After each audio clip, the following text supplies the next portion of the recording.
শেষচৈত্রের ঘ্রাণ লিখেছেন নূরজাহান আক্তার আলো। পর্ব সংখ্যা ২২। RLRC নামের এক উন্নত মানের হাসপাতালে ওটির সামনে বসে আছে চৌধুরী নিবাসের প্রত্যেকটা সদস্য। চোখ ভর্তি জল নিয়ে চাতক পাখির ন্যায় তাকিয়ে আছে ওটির দরজায়। সাম্য সৃজনের অপারেশন এখনো চলমান। গাড়ির কাঁচ ঢুকে গেছে বাচ্চা দুটোর মাথায় ও বুকে। গুরুতর আঘাত পাওয়ার সাথে সাথেই জ্ঞান হারিয়েছিল তারা। পথচারী মানুষটি সিমিনকে ভুল তথ্য জানিয়েছিল সিরাত তেমন আঘাত পায়নি, অথচ হাসপাতালে এসে দেখা গেছে সবচেয়ে সে বেশি আঘাতপ্রাপ্ত। অসহায় মা হয়ে যখনই বুঝেছে গাড়িটা তাদের দিকে ধেয়ে আসছে, তখনই সে বাচ্চা দুটোকে বুকে আগলে নিয়েছে। ফলস্বরূপ তার পিঠে লেগেছে আঘাত সম্পূর্ণ। ডাক্তারদের ধারণা মতে মেরুদণ্ডের হাড় ভেঙে গেছে ওনার। পরীক্ষা করা হয়েছে, রিপোর্ট পেলে জানা যাবে মোট কয়টা হাড় ভেঙেছে। এদিকে সাম্য আর সৃজন জন্মগত ত্রুটি থাকায় কম বয়সে বেশি পাওয়ারের চশমা পরে তারা। এখন আবার এত বড় অ্যাক্সিডেন্ট। মাথায় নাকি আঘাত পেয়েছে। তিনজনেরই ক্রিটিক্যাল অবস্থা।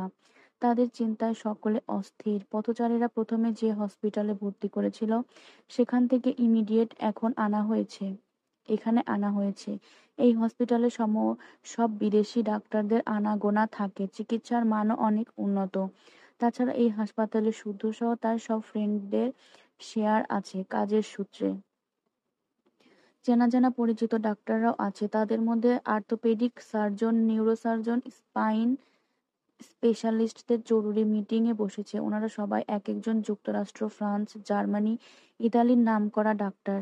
রিপোর্টে সিরাতের অবস্থা বুঝে ব্যবস্থা নেবেন। আর সাম্য আর সৃজনের মাথায় অন্য নিউরোলজিস্ট মিস্টার জুম এবং নিউরোসার্জন ইমালিনিয়ার তত্ত্বাবধানের সাম্য আর সৃজন সম্পূর্ণ সুস্থ না হওয়া অবধি ওনারাই বেস্ট চিকিৎসা করে যাবেন। তিনজন গুরুতর আহত হওয়ায় তিনজনেরই ইমিডিয়েট রক্ত প্রয়োজন।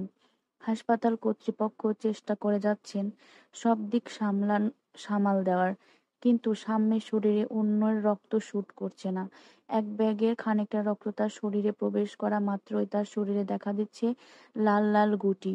ডাক্তাররা ব্যাপারটা খেয়াল করা মাত্রই রক্ত দেওয়া বন্ধ করে দিয়েছে। একথা জানা মাত্রই শুদ্ধ রুবাবকে কল দিয়ে জানিয়েছে সে আর সায়ন যেখানেই থাকুক হাসপাতালে যেন উপস্থিত হয়। তার কল পেয়ে ঝড়ের গতিতে উপস্থিত হয়েছে দুই ভাই। রোজা অবস্থাতেই শুয়ে পড়েছে ছোট ভাইদের রক্ত দেওয়ার জন্য। সাম্যকে রক্ত দিল সায়ন। সৌভাগ্যবশত এবার আর কিছু হলো না সাম্যের। সৃজনের রক্ত মিলে শীতলের সাথে। বাড়িতে এই দুইজনের রক্ত আবার ও পজিটিভ, কিন্তু শীতলের বয়স কম, ওজন কম। তার আগে কাউকে রক্ত দেয়নি সে। তাছাড়া বাচ্চা মেয়েটা রোজা আছে, তাই শীতলের রক্ত নিতে কেউ রাজি না। শীতল বারবার অনুরোধ করেও কাউকে রাজি করাতে পারল না। তখন সে শুদ্ধের সামনে দাঁড়িয়ে ফুপাতে ফুপাতে বলল, আমার ছোট ভাইরা কষ্ট পাচ্ছে, তাদের রক্ত প্রয়োজন। আমার দেহে অনেক রক্ত থাকার পরেও যদি ভাইদের দিতে না পারি তাহলে নিজেকে মাফ করতে পারবো না। শুদ্ধ ভাই, প্লিজ আমাকে রক্ত দিতে দেন। শুদ্ধ নির্বাক দৃষ্টিতে তাকিয়ে আছে। তখন থেকে সমানে কেঁদেই যাচ্ছে। শীতলের কথা শুনে বড়রা এগিয়ে এলেন। শাওন চৌধুরী চোখ মুছে শীতলের দুই হাতে চুমু এঁকে ভেজা কণ্ঠে বললেন, সোনা মা আমার, তুমি নিজেও তো বাচ্চা। রক্ত দিলে তুমিও অসুস্থ হয়ে যেতে পারো। রক্ত ম্যানেজ হয়ে যাবে মা, আমার কিছু হবে না চাচ্চু। তোমরা বোঝার চেষ্টা করো, সত্যি বলছি আমার কিচ্ছু হবে না। আমাকে রক্ত দিতে দাও, আমি রক্ত দেব। শীতল নিজের কথায় অটল, সে রক্ত দেবে। এ সময় মেয়ের জেদ দেখে সিমিন দুম করে একটা কিল বসিয়ে দিলেন শীতলের পিঠে। এই সময় মারামারি। শীতল ঠোঁট উল্টে কেঁদে কেঁদে বলল, নিবা না তো আমার রক্ত? সত্যিই নিবা না? তাহলে আমিও বলছি, এখন আমার রক্ত না নিলে আমি এখনই বাসায় যাব। তারপর ধারালো ছুরি দিয়ে হাত কেটে রক্ত ঝরাবো। যে রক্ত আমার ভাইয়ের গুরুতর অবস্থাতে কাজে লাগে না, সেই রক্ত শরীরেই রাখবো না। একথা শুনে অনেকে তাকে বোঝালেও কাজ হলো না। জেদি একরোখা শীতলের জেদের কাছে সবাইকে হার মানতেই হলো। সে ছোট ভাইকে রক্ত দিবেই দিবে। তার এমন পাগলামি তো শুদ্ধ আর বারণ করলো না। নার্সকে ইশারা করে শীতলকে ভেতরে নিয়ে যেতে বলল।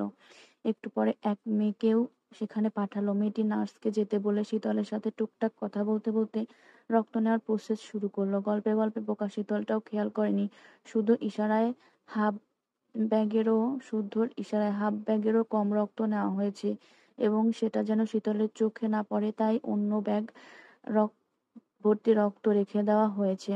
ব্যাগ ভর্তি রক্ত দেখে শীতল ভেবেছে ওর রক্ত।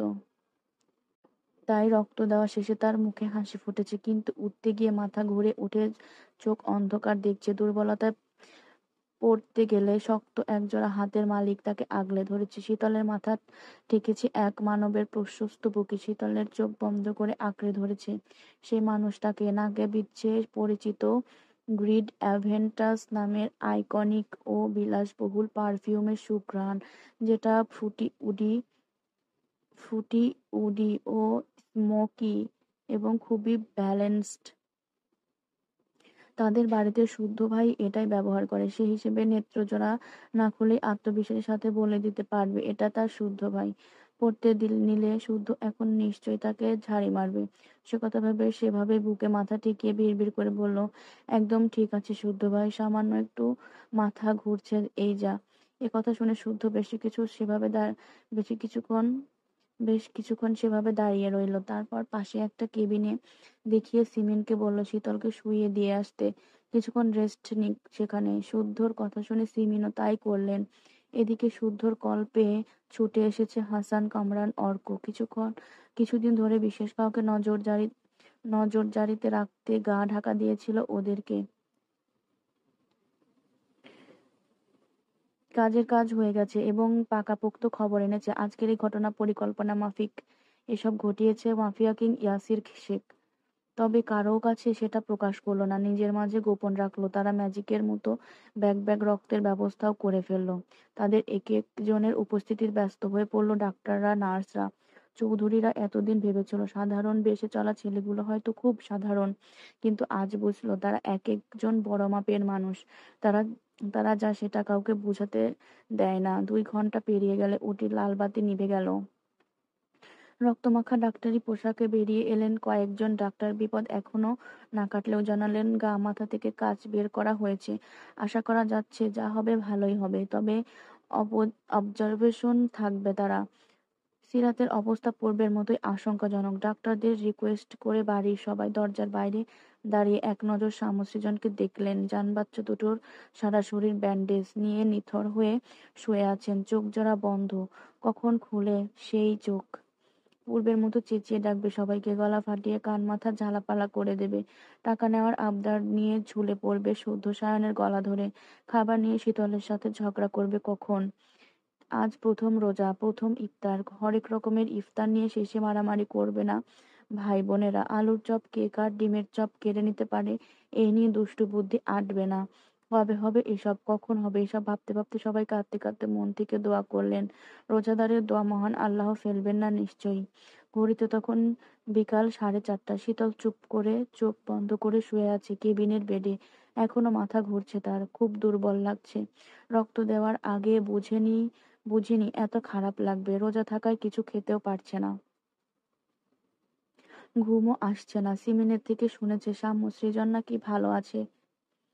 ডাক্তার বলেছে খুব তাড়াতাড়ি সুস্থ হয়ে বাড়ি ফিরে যাবে। একথা শুনে সে মহান আল্লাহর কাছে শুকরিয়া জানাচ্ছে প্রতি ক্ষণে ক্ষণে। কিন্তু চিন্তা হচ্ছে মেজমার জন্য। বাড়িতে মায়েদের মধ্যে সবচেয়ে বেশি ফ্রেন্ডলি সিরাত। তারা বোনেরা পার্সোনাল সব কথাগুলো আগে মেজমাকেই জানায়, সমাধানও পায় জলদি জলদি। মেজো ঠিক হয়ে যাবে তো? এসব ভাবতে ভাবতে তার চোখের কোণ গড়িয়ে জল গড়িয়ে গেল। আঘাত পেয়ে কতই না কষ্ট পেয়েছে মেজমা। চোখের ওপর হাত রেখে নীরবে কাঁদতে কাঁদতে কারো উপস্থিতি টের পেল। কান্নার শব্দ যেন সেই ব্যক্তি বুঝতে না পেরে তাই নিজেকে সামলালো। কিন্তু লাভ হলো না। চোখ মুছতে না মুছতেই চোখ ভিজে উঠল। কেবিনের দরজা ভিজিয়ে রুবাব ভেতরে এলো, বসলো বোনের শিয়রে। এক হাত শীতলের মাথায় রাখলে শীতল চোখ বুজলো, জোরপূর্বক হাসার বৃথা চেষ্টা করলো। তাকে চোখ মুখ তার চোখ মুখ দেখে রুবাব দীর্ঘশ্বাস ফেললো। মেয়েটা কারো কষ্ট দেখতে পারে না, পর কিংবা আপন কাউকে কষ্ট পেতে দেখলে সেও কষ্ট পায়। এর নরম এ নরম হলো কিভাবে? এই পুতুলটাকে শুদ্ধ সামলাবে কিভাবে? এত নরম হলো কিভাবে? এই পুতুলটাকে শুদ্ধ সামলাবে কিভাবে? কিভাবে দুনিয়াদারি বোঝাবে? মনে মনে এসব ভেবে সে শীতলের মাথায় হাত বুলিয়ে দিল। তারপর বোনের মন ভালো করতে ঠোঁটে হাসি ফুটিয়ে বলল, শুদ্ধ পাঠালো তোর খোঁজ খবর নিতে। শুদ্ধ ভাই কোথায়?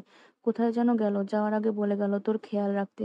একথা শুনে শীতলের মুখে মলিন হয়ে গেল। ভেজা চোখের কোণে জমল অশ্রুকণা। সেদিনের পর থেকে শুদ্ধ তার সাথে কথা বলে না। সে বলতে গেলেও না। এই তো কিছুক্ষণ আগে রক্ত দিতে চাইলে সবাই বারণ করলো, কত বকলো, কিন্তু শুদ্ধ দাঁড়িয়ে দাঁড়িয়ে শুনলো।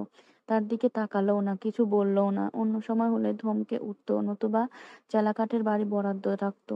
সামান্য একটা ভুল করেছি না হয় তাই বলে কথা বলার বন্ধ করে দিতে হবে? সে জানে না, তাকে না জ্বালালে, তার সাথে ঝগড়া না করলে তার দিন ভালো যায় না, একদণ্ড শান্তিও পায় না। তবু এত পাষাণ হতে হবে কেন? হতে হবে? একটু নরম হলে কি হয়? তার বেলায় এত কঠিন পানিশমেন্ট কেন? এসব ভেবে কেন সে সে কান্না সামলাতে পারলো না। ঠোঁট উল্টে শব্দ করে কেঁদে দিয়ে বলল, সেদিনের পর থেকে শুদ্ধ ভাই আমার সাথে কথা বলে না, ওনার রুমেও ঢুকতে দেয় না, আমাকে একবারে পর করে দিয়েছে। শীতলকে এভাবে কাঁদতে দেখে রুবাব ভ্যাবাচাকা খেয়ে গেল। হাসিও পেল খুব, তবে এখন হাসলে চলবে না। তাই স্বাভাবিক কণ্ঠে বলল, আরে ধুর, কাঁদছিস কেন বোকা মেয়ে? শুধু খেয়াল রাখতে তো আর কমতি রাখছে না, জানিস কতবার দেখে গেছে তোকে? যাওয়ার আগে বারবার তোর দিকে খেয়াল রাখার কথা বলে গেছি। যে খেয়ালে পরপর অনুভব হয় সেই খেয়াল যে খেয়ালে পরপর অনুভব হয় সেই খেয়াল আমার লাগবে না। তুমি শুদ্ধ ভাইকে বলো আমার আগের মতো হয়ে যেতে, আবার আগের মতো হয়ে যেতে। সেটা আর হবে না রে পাগলি। কেন হবে না? ঘুমন্ত সিংহকে খুঁচিয়েছিস তুই, অথচ তার হিংস্র থাবা হজম করবি না? শুদ্ধ ভাই ঘুমন্ত সিংহ? কি সব বলছো ভাইয়া? কিছুই তো বুঝছি না। রুবাব হাসলো। এই পাগলিটাকে কি করে বোঝাবে? তার শুদ্ধ ভাই শাসনের আড়ালে পৃথিবীর সমান ভালোবাসা লুকিয়ে রেখেছে। সে ছোট সরল মনা বিধায় ছেলেটা তার নিজের সুপ্ত অনুভূতিটুকু সন্তর্পণে লুকিয়ে রেখেছে। এক বুক ভালোবাসা বুকে রেখে কখনো বুঝতে দেয় না এই চঞ্চলার প্রতি ভীষণভাবে দুর্বল সে। দুর্বল না হয়েও কি আর থাকা যায়? কথায় কথায় এত মারে বকে, তবু এই মেয়েটা তার কাছেই যায়, তার আবদার শুদ্ধর কাছে। কারণে অকারণে রাগ অভিমান দেখানোর মানুষটাও ওই শুদ্ধই। শুদ্ধকে ভয় পায় না, তাও তাও না, ভয় পায়, আবার তর্কও করে। এত মার খায় তবুও ঘুরে ফিরে তারই জিনিসপত্র ঘাটাঘাটি করে।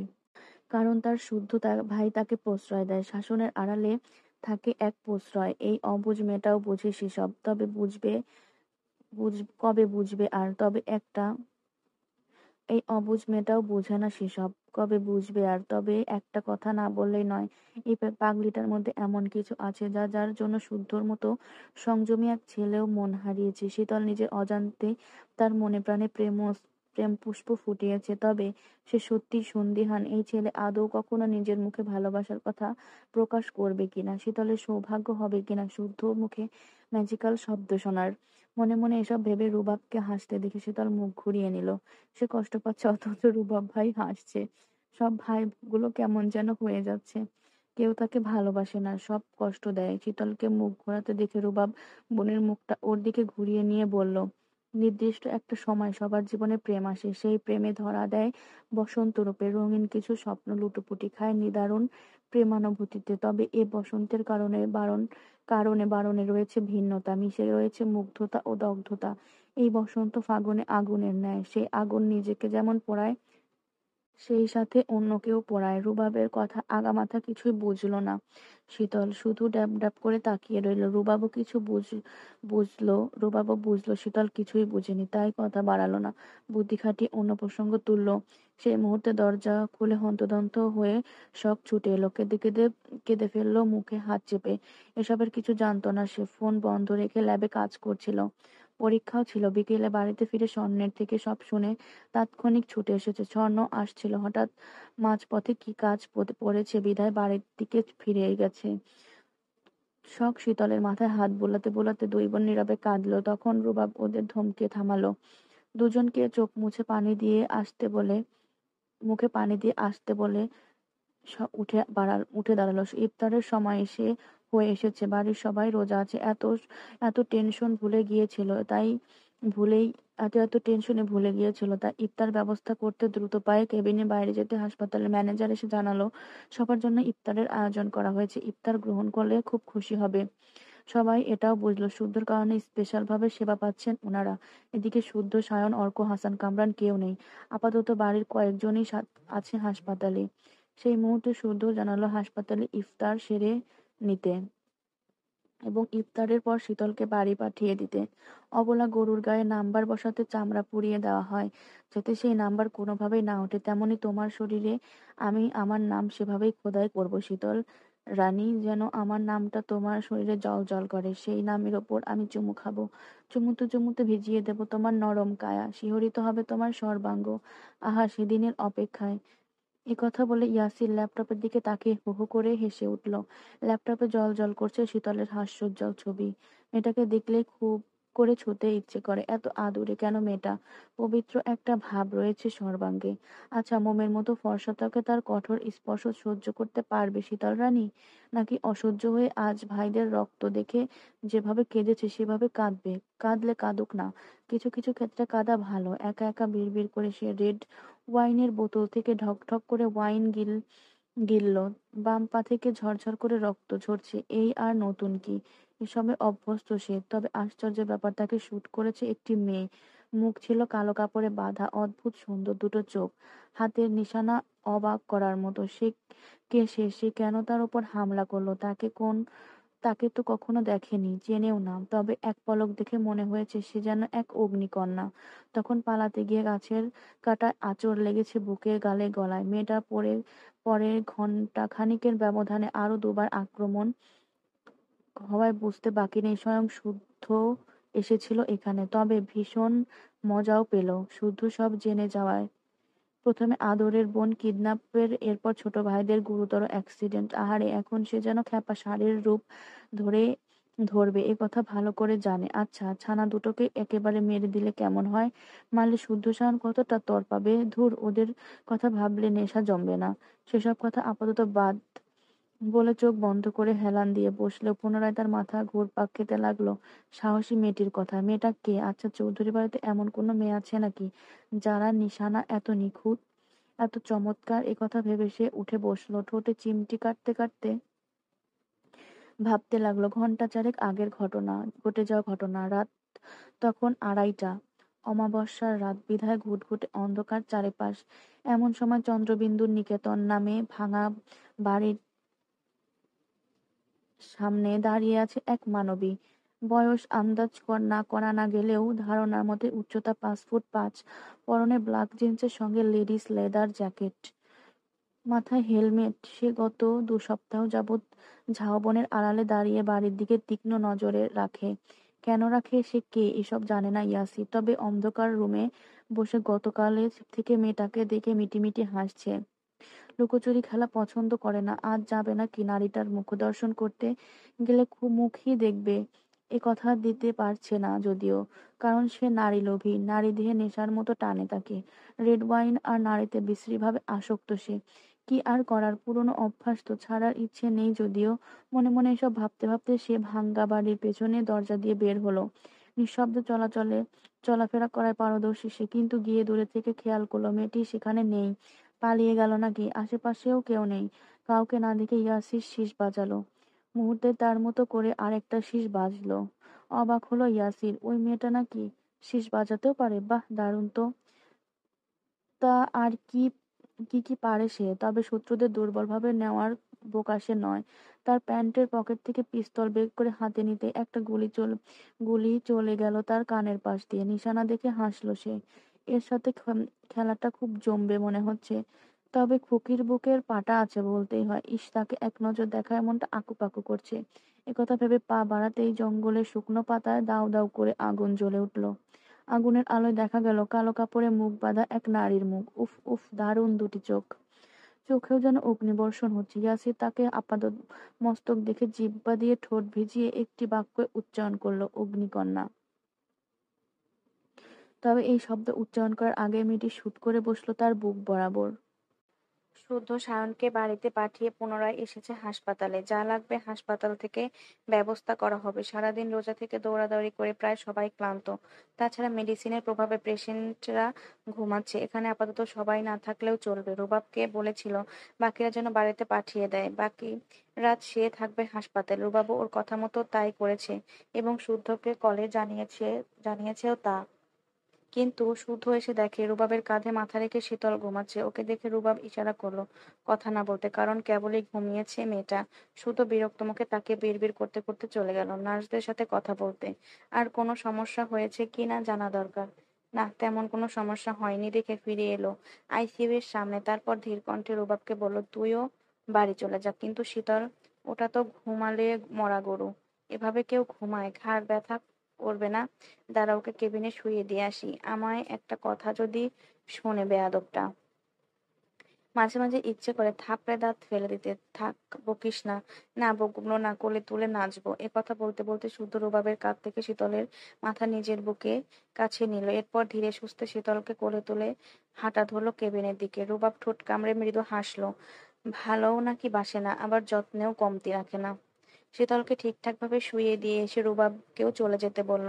এদিকে সে সেহেরির সময় হয়ে আসছে। রুবাব ওদেরকে সাবধানে থাকতে বলে রওনা হলো বাড়ির পথে। শুধু কেবিনে ফিরে পাশে ফাঁকা বেডে শরীর এলিয়ে দিল। কি ভেবে যেন ঘাড় কাত করে তাকালো ঘুমন্ত শীতলের দিকে। এই বোকা রানীটা জানে তার জন্য কত কি ঘটেছে। এমনকি সে রাতে কোথায় থেকে ফিরলো, কার সাথে দেখা করতে গিয়েছিল, কিছু জানে না। হয়তো জানবেও না, কারণ বর্তমানে তার ত্রিসীমানায় আছে কঠোর নজরদারি, সতর্কতা।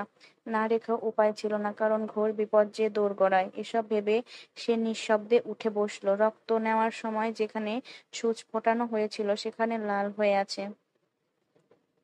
মেয়েটার শরীর এত নাজুক, আলতো স্পর্শে লাল হয়ে যায়। সে হাত থেকে নজর সরিয়ে তাকালো ওই আদুরে মুখটার দিকে। এই আদুরে পুতুলটাকে ভালোবাসার কারণ জানে না, তবে ছোট থেকে কেন জানি মনে হতো এই জীবন্ত পুতুলটা শুধু তার রুমেই শোভা বাড়াবে। তারই হবে, হতেই হবে। কারণ পুতুলের জন্য তার বুকটা হবে নিরাপদ আবাস স্থল। একথা ভেবে সে উঠে দাঁড়ালো। বোতল থেকে পানি খেয়ে পুনরায় শুতেই সায়নের থেকে মেসেজ এলো, শি ইজ ওকে। মেসেজ দেখে স্বস্তির শ্বাস ছাড়লেও বুকের দাবানল যেন তখনও জ্যান্ত, এবং এটাও অবগত এই দাবানল এত সহজে থামার নয়। মনে মনে এসব ভেবে ঘুম আসবে না জেনেও চোখ জোড়া বন্ধ করে নিল, কারণ তার পাশের বেডে থাকা ঘুমকুমারীর চোখের পাতা পিট পিট করছে। এতক্ষণ সে অভিনয় করছিল বুঝতে বাকি রইল না। দিনকে দিন এত ফন্দিবাজ হচ্ছে মেয়েটা। তবে এই মুহূর্তে বাজেটার বাচালতার হাত থেকে বাঁচতে তাকেও এখন ঘুমানোর অভিনয় করতে হবে। সত্যি সত্যি শুদ্ধ চোখের পাতা বন্ধ করতে শীতল চোখ খুলে তাকালো। কিছুক্ষণ ড্যাব ড্যাব করে তাকিয়ে তাকিয়ে দেখলো ঘুমন্ত শুদ্ধকে। বালিশ ছাড়াই ঘুমাচ্ছে মানুষটা। সে উঠতে গেলে হতচ্ছাড়া বেড শব্দ করতেই বড় বড় চোখ হয়ে গেল। যখন দেখলো শুদ্ধর ঘুম ভাঙেনি তখন হাঁপ ছেড়ে বাঁচলো যেন। অতঃপর সে বেড থেকে নেমে কেবিনের বাইরে গেল। তাকে যেতে দেখে শুদ্ধ ভ্রু কুঁচকে মাথা উঁচিয়ে তাকালো। পাক্কা 1 মিনিটের মধ্যে কেবিনে না এলে চড়িয়ে ভেতরে আনবে বলে ভেবেও নিল। মিনিট না, 40 সেকেন্ড মাথায় ফিরে এলো শীতল। শ্যামশ্রী যেন সিরাতকে দেখতে গিয়েছিল। সব ঠিকঠাক দেখে কেবিনে এসে নীরবে পায়চারি করলো। নখ কামড়াতে কামড়াতে শুদ্ধর দিকে দু একবার উকি ঝুঁকিও মারলো। সে ঘুমাচ্ছে ভেবে এক বুক সাহস নিয়ে এগিয়ে এলো। তারপর ধীরে ধীরে শুদ্ধর মাথা ধরে বালিশে রাখলো। শুদ্ধর কাঁচা ঘুম না ভাঙিয়ে কাজটা করতে পেরে মিষ্টি করে হাসলো। তারপর কিছুক্ষণ শুদ্ধর মুখ পানে তাকিয়ে বিড়বিড় করলো, এই যে বিশুদ্ধ পুরুষ, আমাকে ভালোবাসতে শেখাবেন? দক্ষিণা হিসেবে আমার আমিটাকে দিয়ে দেব। এ কথা বলে একটু থামলো। তারপর মুখ বাঁকিয়ে শুদ্ধর টিকালো নাকের ওপর আলতো করে টোকা মেরে পুনরায় বলল, এই নাকের ডগায় এত রাগ কেন শুনি? এখন এক ঘুষিতে নাক ফাটিয়ে দেই। একটা ভুল করেছি না হয়, তাই বলে কথা বলা বন্ধ করে দিতে হবে? একটা সুযোগ তো দিন, আর কষ্ট দেব না তো। ওই ভুলটাই না হয় ফুল করে ভালোবাসার সমেত আপনার কাছে অর্পণ করব। শীতল আনমনে বিড়বিড় করে কথাগুলো বলে দ্রুত সরে এলো। কখন উঠে যায় বলা যায় না, কি দরকার এত রিস্ক নেওয়ার। তারপর সে উঠে এসে তার বেডে শুয়ে চোখ জোড়া বন্ধ করে নিল। অথচ শীতল টেরও পেল না পাজি পুরুষটা সব শুনছে। সব শুনে মনে মনে হেসে কুটি কুটি হচ্ছে। এবং এই শান্তরূপী পুরুষটা ঘন্টা তিনেক আগে কি কাণ্ডটাই না ঘটিয়ে এসেছে। ঘন্টা তিনেক আগের ঘটনা। গত পর্বের শেষাংশ থেকে এর সূচনা।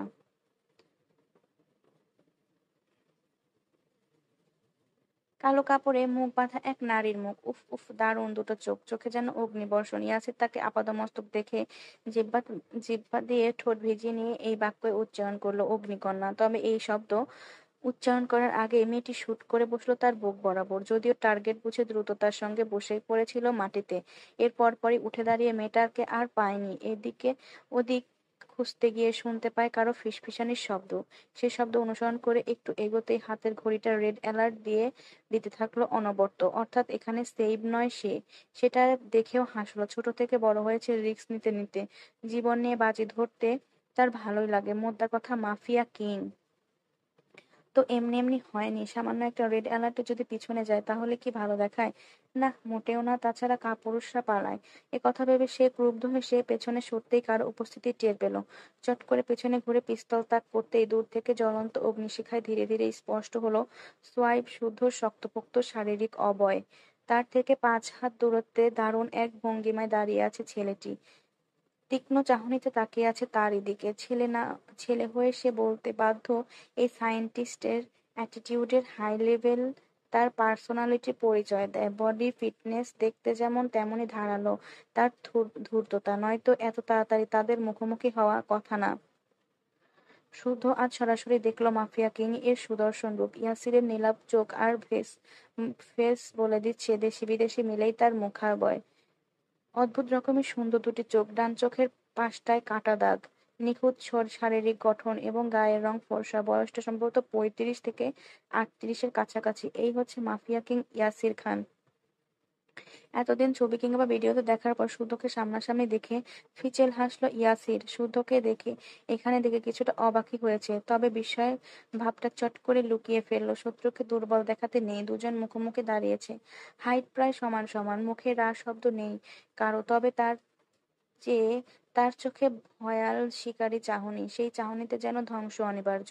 তাদের দেখে মনে হচ্ছে একজন ভয়ানক হারপিয়া তো আরেকজন অ্যাকুইলা ক্রিয়াস্টে ক্রিয়া ক্রিয়াসাইটোস।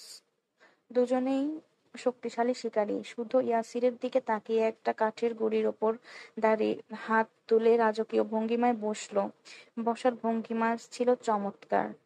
তার দৃষ্টি নিবদ্ধ এখনো ইয়াসিরের দিকে। তাকে বসতে দেখে ইয়াসিরও বুঝে নিল কিছু বলতে চায় শুদ্ধ, কি বলে শোনা দরকার। তাই সেও এক পায়ের ওপর পা তুলে বসলো মরা পাতার গুঁড়ির ওপর। তারপর হাতে থাকা পিস্তল দিয়ে ঘাড়ের কাছটায় চুলকাতে চুলকাতে বলল, ঘুরিয়ে পেঁচিয়ে কথা বলতে পারি না আমি। কাজের কথায় আসা যাক।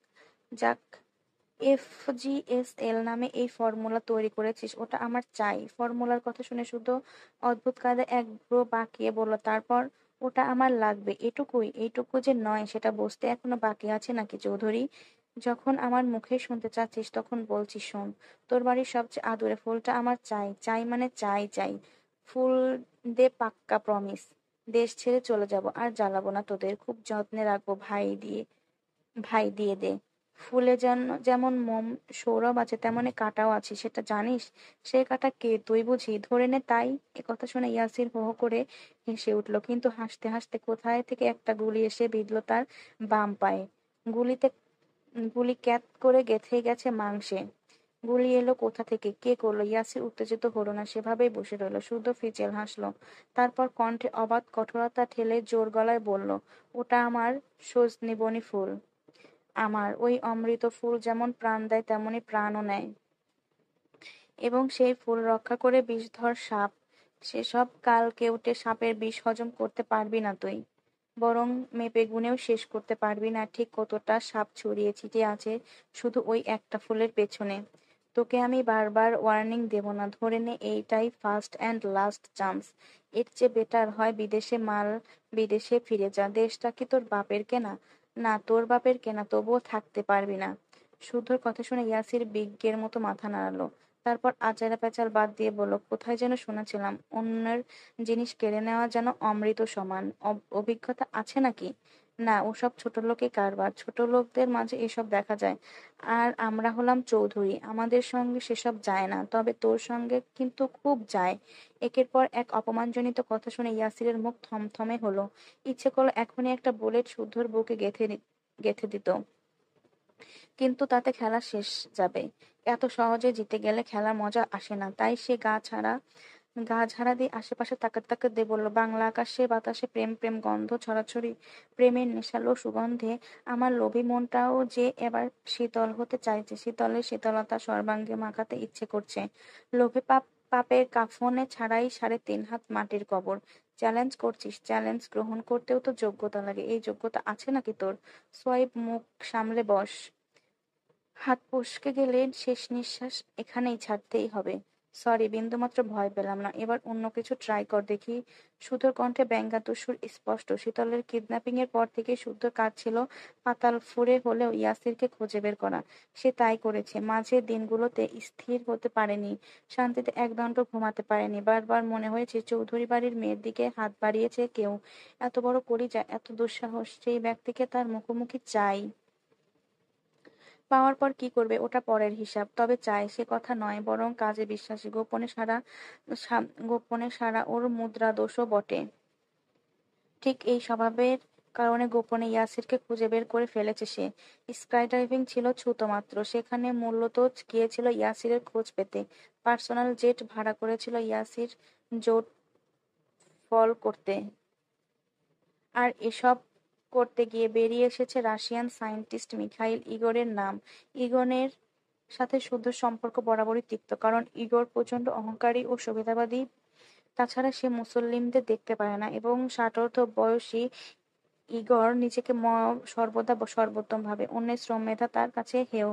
এবং বলা বাহুল্য, ইগর হায়ার করেছে এই মাফিয়া কিং ইয়াসির খানকে। কেন করেছে? কারণ শুদ্ধ মাস 6 আগে ইগরের প্রস্তাব প্রত্যাখ্যান করেছে। কোটি টাকার অফার দেওয়ার পরও তার তৈরি করা একটা ফর্মুলা ইগরকে দেয়নি। এটাও মূলত তার রাগ। ধূর্ত লোকটিকে নিজেকে আড়ালে রেখে বাংলাদেশেও এসেছিল। হাত মিলিয়েছে সায়নের চরম শত্রু আবু সিদ্দিকের কাছে।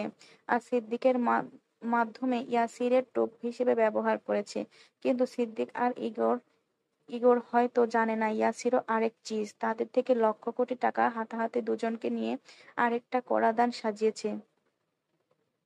যে দানে ইয়াসির হয়তো ভেবেছে একাই বাজিমাত করবে, কিন্তু ও হয়তো ভুলে গেছে বাপেরও বাপ থাকে। কিছুক্ষণ চুপ থেকে ইয়াসির উঠে দাঁড়ালো। পা থেকে এখনো রক্ত ঝরছে দেখে রুমাল বের করে তারপর পা বাঁধলো। পা বাঁধতে বাঁধতে হাসতে হাসতে বলল, ইয়াসিরের নজর পড়েছে অথচ সে জিনিস পায়নি, এমনটা কখনো হয়নি। তবে তোর ফুল কবে তুলবো জানি না, তবে ওয়াদা করছি তুলবই। কথা বলতে না বলতে ক্ষিপ্ত গতিতে একটা ঘুষি এসে পড়লো তার নাক বরাবর। শুধু থামলো না, পরপর দুটো দানবীয় ঘুষি মারাতে ইয়াসির পাল্টাও আক্রমণ করতে উদ্যত হলো। সেই মুহূর্তে সেখানে উপস্থিত হলো সায়ন। ছোট ভাইকে মারতে দেখে চেঁচিয়ে উঠলো, এই হারামজাদা, ছাড় আমার ভাইকে, ছাড়। আমার ভাইয়ের গায়ে একটা টোকা পড়লে তোর নতুন করে করে খাতনা করাবো শালা। ইয়াসির শুনলো তবে থামলো না। সেও একটা ঘুষি মেরে দিয়ে বলল, সরি ব্রো, দুম করে মেরে দিয়েছি, আর একটু আগে বলবেন না? আর আপনার ভাইটা যা দুষ্টু, কথা কথাও শোনে না। কথাও শোনে না, একটা কথাও শোনে না। তাছাড়া আমাদের ফুল ভাগাভাগি হচ্ছে, আপনি এর মধ্যে আসবেন না। হ্যাঁ রে, শুদ্ধ মাসির ছেলে, মামাতো ভাই, কয় কি এসব? এই চ্যাংড়া, এই জিনস আমারে একবারে খাইয়ালামো। আমি ছেলে খেতে পারি না, রুচিতে বাধে। কথা শুনে শুদ্ধ সায়ন দুই ভাই একে অপরের দিকে তাকালো। সায়ন এগিয়ে গিয়ে ইয়াসিরের শার্টের কলার ঠিকঠাক করে বলল, ওভার স্মার্ট সেজো না ব্রো, খাওয়া খাওয়ির ব্যাপারে আমি কিন্তু কম যাই না। যাও এবার রাস্তা মাপো, নয়তো এমন দোচন দেব মুখ কুঁচকে আউচ করার সময় পাবে না। কথা বলতে না বলতেই সেখানে কালো পোশাকধারী অনেকগুলো ছেলে এসে হাজির হলো। এসে দাঁড়ালো ইয়াসিরের দিকে। বুঝতে বাকি রইলো না তারা ইয়াসিরের লোক। তবে তাদের দেখে শুদ্ধ সায়ন ভয় পাওয়া তো দূর, কপাল কুঁচকালো না। ছেলেগুলো শুদ্ধ সায়নের দিকে এগোতে পরপর একসাথে 5টা অদৃশ্য গুলি এসে বিঁধল ফাঁকা মাটিতে। ভয়ে পিছিয়ে গেল তারা। বুঝলো কেউ আড়ালে আছে। তবে ইয়াসির ইশারায় ছেলেদের পিছিয়ে যাওয়ার আদেশ দিয়ে বলল, শ্বশুরবাড়ির লোকদের অসম্মান করতে নেই, বউ গোস্তা করবে, গোস্তা করে। পিস্তল নামা। শীতলকে বউ বলায় রাগে শুদ্ধর মাথা চিরচির করে উঠলো। সে চিবিয়ে চিবিয়ে বলল, সময় ভিক্ষা দিলাম, কলিজা হেফায়ত কর, নয়তো তোর কলিজাখানা ইঞ্চি ইঞ্চি করে কাটার দায়িত্ব নেব এবার। আই সোয়ার, জাস্ট ইঞ্চি ইঞ্চি। এর পরই সেখানে গোলাগুলি শুরু হয়। কে মারলো আর কে বাঁচলো দেখার সময় নেই তাদের। ইয়াসিরকে আহত করে ফিরে আসে দুই ভাই। এরপর 12 তলা বিল্ডিং এর ছাদে বসে কিছু ব্যাপারে আলোচনা করে। কথার মাঝখানে শান হঠাৎ থেমে যায়, তারপর থেমে থেমে বলে, আমার মনে হয় শীতলের হাতে পিস্তল তুলে দেওয়ার সময় এসে গেছে। শায়নের কথা শুনে ছাদের রেলিং এর উপর দুই পা ঝুলিয়ে বসলো শুদ্ধ। এখান থেকে পড়লেই কেল্লাফতে। অমাবস্যার রাত হলেও বাতাস বইছে। বাতাসে উঠছে বাতাসে উঠছে মাথায় চুল। ভাইয়ের দেখা দেখে বসলো সায়নও। দুজনের হাতে বিয়ারের বোতল। মুখ থমথমে। কিছুক্ষণ নীরবে থেকে শুদ্ধ জবাব দিল, তোমার বোন বড্ড নাজুক, পিস্তলের ভার সওয়া দূর, পিস্তল দেখলেই জ্ঞান হারাবে। ইয়াসির শালা যেভাবে পেছনে লেগেছে, ওর এবার পাকাপোক্ত সেফটি প্রয়োজন। আমরা যতই ওর নজর রাখি, নিজের সেফটি নিজের কাছে। দেখছিস না, এত কড়াকড়ি নজরদারির পরেও পুনরায় আক্রমণ করে বসলো বাস্টারটা।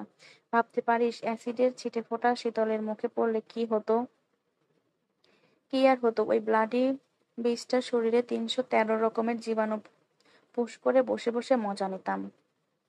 ভাইয়ের কথা শুনে শাওন নীরবে মাথা দুলিয়ে মুচকি হাসলো। আজকে হাসপাতালে রুবাব না থাকলে শামসৃজন সিরাতের সাথে শীতলকেও হাসপাতালে অ্যাডমিট করতে হতো, কারণ হাসপাতালে ছদ্মবেশী কেউ একজন এসে শীতলের মুখে অ্যাসিড ছুড়তে চেয়েছিল। যে ব্যক্তি ছুড়তে চেয়েছিল সে ধরাও খেয়েছে। আজম এতক্ষণে বোধহয় যত্ন আত্তিক করেছে, তার হিসাব আগামীকাল করা হবে। শাওন আপাতত হাসি সামলে গম্ভীর কণ্ঠে বলল, কেউ নাকি আমার বোনকে ভালোবাসে না, বাসবেও না। তবে এত দরদ আসে কোথা থেকে? বাসি না তো, আর বাসলেই বা কি? তোমার বোন ভালোবাসা বোঝে? ভালোবাসা পিষে গুলে খাওয়ালেও বুঝবে না কিছু। পাগলিটা তোকে চোখে হারায়, কিন্তু নিজের অনুভূতি বুঝতে পারে না। কথা বল ওর সাথে। আর ভাব কি করবি? কিসের কথা বলছো? সেফটির ব্যাপারে।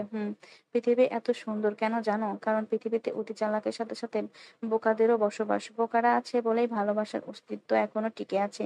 খেয়াল করে দেখবে, চালাকরা কিছু ভালোবাসার মাঝেও ফায়দা খোঁজে, আর বোকারা কষ্ট পাবে জেনেও নিঃস্বার্থভাবে ভালোবাসে। কিন্তু পরিস্থিতি স্বর্ণ ইন্টেলিজেন্ট, আবেগী হয়ে কোনো সিদ্ধান্ত নেবে না, সেটা আমিও জানি আর তুমিও জানো। মূলত এ কারণে ওর হাতে পিস্তল তুলে দিয়ে তুমি নিশ্চিন্তে থাকতে পারো। কিন্তু শীতল বোকা, আবেগী, মাথা মোটা। ধীরে সুস্থে হাজারবার ভেবে ভুল সিদ্ধান্ত নেওয়া ওর বদ অভ্যাস। মাঝে মাঝে ওর দুষ্টু বুদ্ধিতে ওই ধরা খায়। দেখো না, তাকে যদি পিস্তল দিয়ে সেটা লুকিয়ে রাখতে বলো, দেখবে কোথায় রাখবে সেটা ভাবতে ভাবতে অসুস্থ হয়ে পড়বে। তাই ওকে নিয়ে এসব চিন্তা করা যাবে না। ও যেমন আছে তেমনই থাকুক, বরং এসব জানলে ভয় পাবে। সেই ভয় কেড়ে নেবে তার ডানা ঝাপটে মুক্ত মনে উড়ে উড়ে ঘুরে ঘুরে বেড়ানোর সুখ। এর চেয়ে সে তার মতোই থাকুক। আমি আছি তো, ভরসা রাখো আমার ওপর। কথা দিচ্ছি, আমি জীবিত থাকতে তোমার বোনের ওপর ফুলের টোকাও পড়তে দেবো না। শুদ্ধর কথাগুলো সায়নও গভীরভাবে ভাবলো।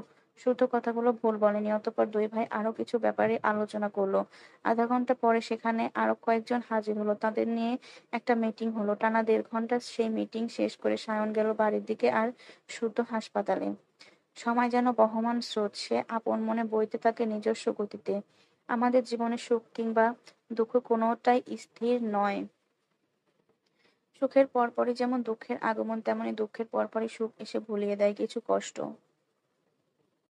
কিছু ব্যথা। এদিকে দেখতে দেখতে কেটে গেছে প্রায় দুটো সপ্তাহ। সাম্যসৃজন সিরাত আজ সকালে হাসপাতাল থেকে বাড়ি এসেছে। চিকিৎসা এখানে চলমান তাদের। আরো সপ্তাহ খানিক ওদের হাসপাতালে থাকার কথা বললেও বাচ্চা দুটো বাড়ি আসার জন্য কেঁদে কেটে হয়রান। ঘুরে ফিরে একই কথা, হাসপাতালে ভালো লাগে না। শুদ্ধ, সায়ন, রুবাব, শখ, স্বর্ণ, শীতল যে যেমন ভাবে পারে তাদের সময় দেয়, হাসাতে চায়, কিন্তু ওরা একসাথে কান্না জুড়ে আবদার ধরে, বাড়ি চলো, বাড়ি চলো, এই জায়গা ভালো না। পরে দুজন নার্সকে তাদের দেখভালের জন্য আনা হয়েছে। রিপোর্টে এসেছে সিরাতে মেরুদণ্ডের হাড় না ভাঙলেও ফাটল ধরেছে। বড্ড ভুগতে হবে ওনাকে। এখনো সোজা হয়ে দাঁড়াতে পারে না, প্রচন্ড ব্যথা করে। ডাক্তাররাও জানিয়েছে শারীরিক ক্ষত সারলেও এই সমস্যা দীর্ঘদিন থাকবে। সব মিলিয়ে এ কটা দিন চৌধুরী নিবাস যেন নেতিয়ে পড়েছিল। সুখ হারিয়ে গিয়েছিল যেন বাড়িটার থেকে।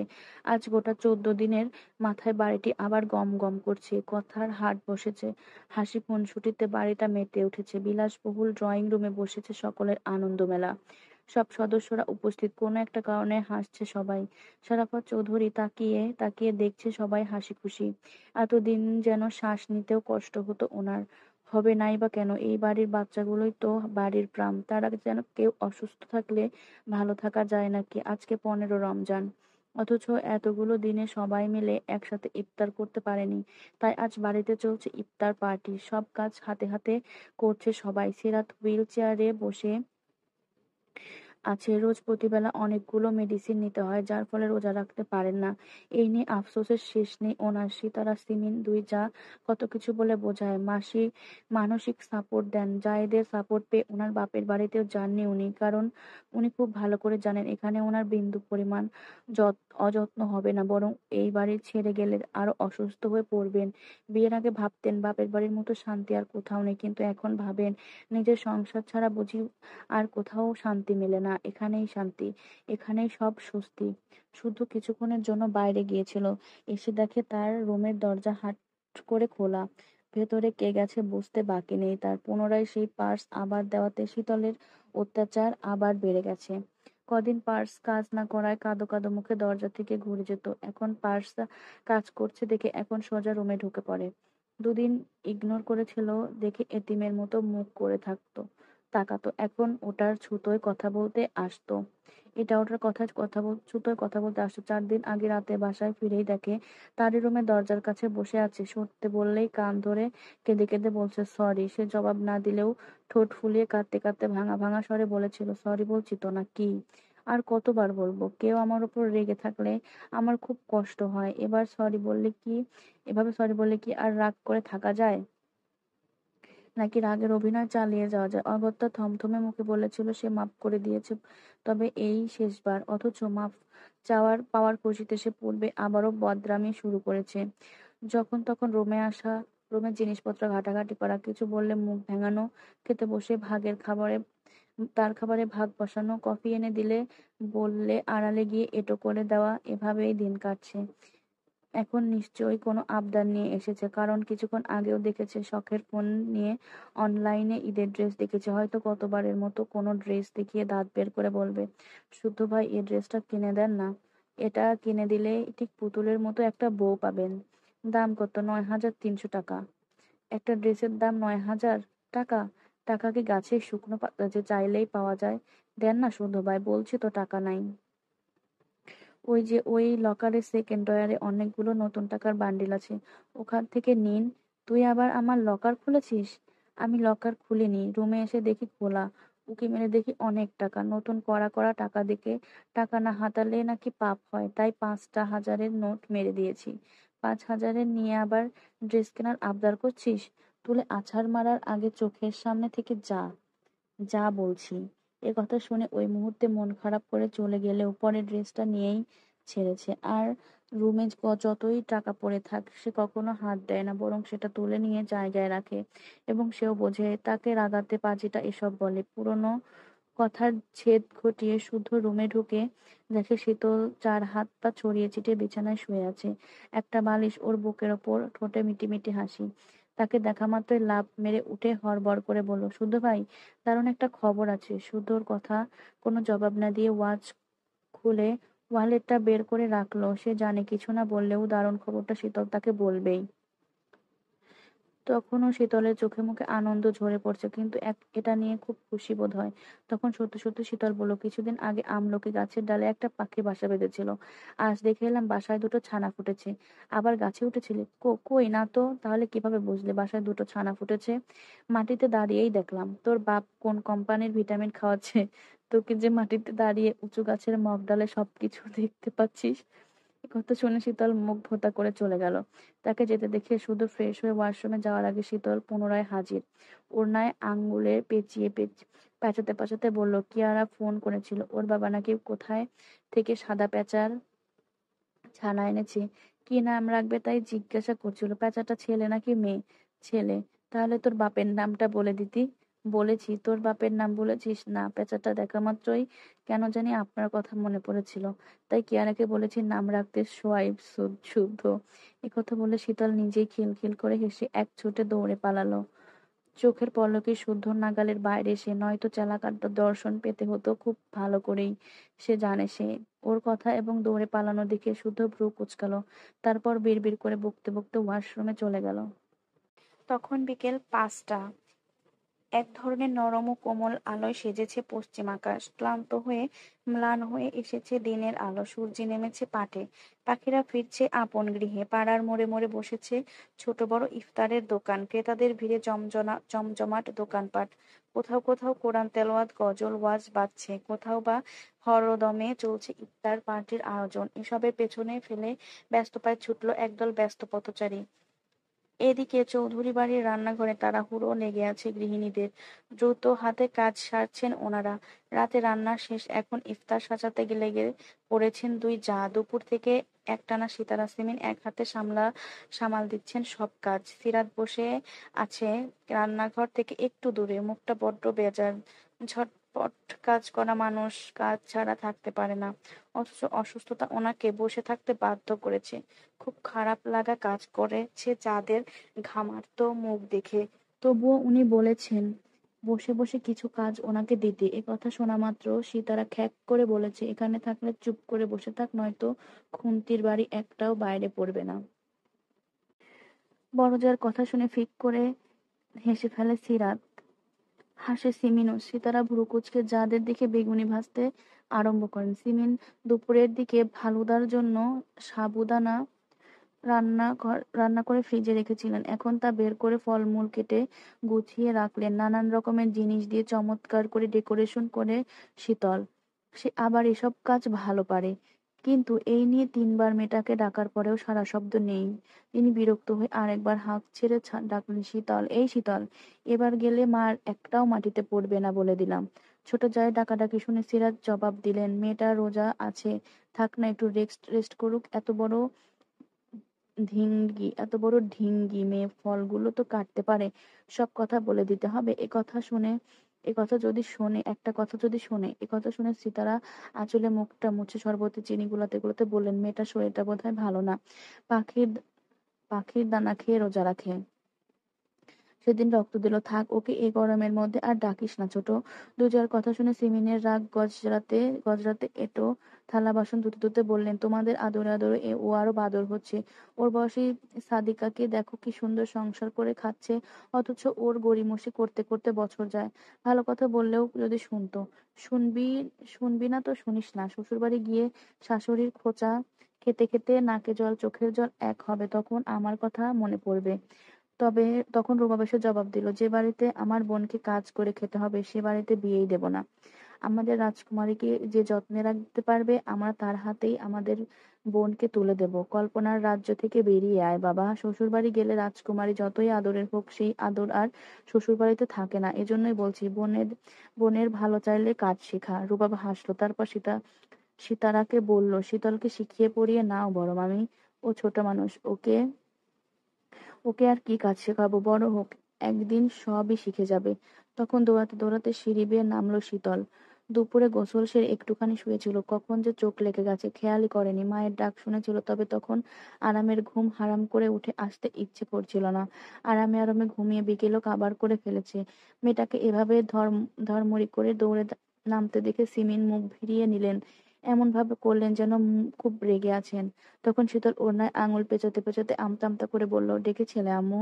হুম, কেন? আমার আমরা এখানে শুয়ে আছি, তুইও এসে শুতি তাই? সিমিনের কথা শুনে শীতল ভ্যাবাচ্যাকা খেয়ে গেল। বুঝলো মাকে রাগিয়ে দিয়েছে, তাই মায়ের রাগ ভাঙাতে এগিয়ে আসতে দেখতে পেল কাটা ফলমূল এবং তারই পাশে ফালুদার কাপ। বুঝলো এই কাজ তাকেই করতে হবে, তাই সে কথা না বাড়িয়ে প্রতিটা সদস্যের জন্য ফালুদা রেডি করার কাজে লেগে পড়লো। রান্নাঘরে স্পেস কম, মায়েরা অন্য কাজকর্ম করছে দেখে সে সব সামগ্রী নিয়ে রান্নাঘরের সামনে বসলো। তারপর সে বাদাম কুচি, টু টুটি ফ্রুটি, চকলেট, স্প্রিকলস, রোজ সিরাপ, স্ট্রবেরি সিরাপ, ম্যাঙ্গো বা vanilla ice cream, whipped cream, colourful ফলের কুচি, চকলেট সস বা ক্যারামেল সস দিয়ে মন মতো করে সাজালো। রুবাব শীতলের বা পাশে বসে চুপ করে দেখছিল। সে বুঝে পায় না সাজানো গোছানোর ব্যাপার, মেয়েরা এত এক্সপার্ট কেন। এই যে ফালুদার কাপ এত সুন্দর করে সাজালো শীতল, কত কি যে দিল, সেগুলোর নাম বলতে পারবে না শিওর। তাছাড়া যাবে তো ওই পেটেই, তাহলে এত কাহিনী করার কি আছে? সবগুলো একসাথে বড় একটা উম বলে নিয়ে ঝালমুড়ির মতো সব আইটেম একসাথে দিয়ে নাড়া দিয়ে কপাকপ গিলে নিলেই তো হয়। অযথা টাইম ওয়েস্ট করার কি দরকার আছে? মানে মেয়েটা পারেও বটে। শীতল সেগুলো সাজিয়ে ফ্রিজে তুলে হাত ধুয়ে বের হতেই সিতারা বললেন, ও মা, ফোনটা শুদ্ধকে একটু দিয়ে আয় না। আচ্ছা। বাগানের দিকে গেছে দেখ। আর শোন, আসার সময় কয়েকটা লেবু তুলে আনিস। আচ্ছা। একথা বলে রান্নাঘর পেরিয়ে যে বাইরে এসে পিলারের পাশে দাঁড়িয়ে গেল। শুদ্ধ ফোনের লক খুলতে চেষ্টা করলো, কিন্তু হলো না।